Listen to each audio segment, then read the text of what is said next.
Late hapunan po guys. Tinulang isda. Ayan.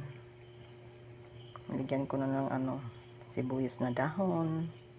Sariwang isda po siya guys. Yung alumahan. Saka kamatis. Saka tanglad. Ayan. Kumukulo na siya guys. Hintayin muna natin na magkulo siya ng husto yung isda, yung maluto talaga siya.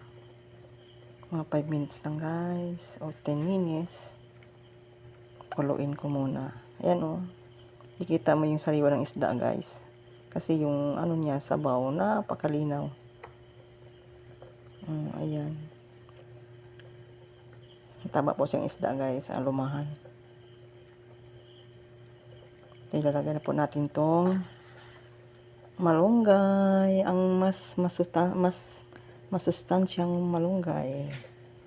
Ayan, kailangan talaga nito, natin ito, araw-araw natin maghalo tayo sa tinula ng malunggay.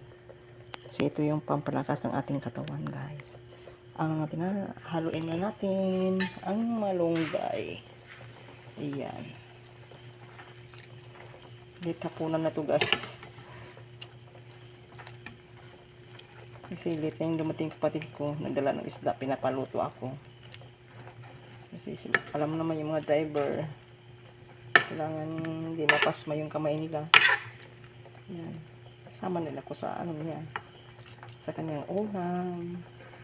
Tara guys. Kain na po tayo. Ito ay luto na yung yan.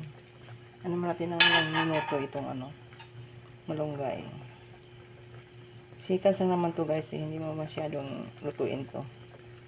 Itong malunggay. Ayan. Thank you for watching.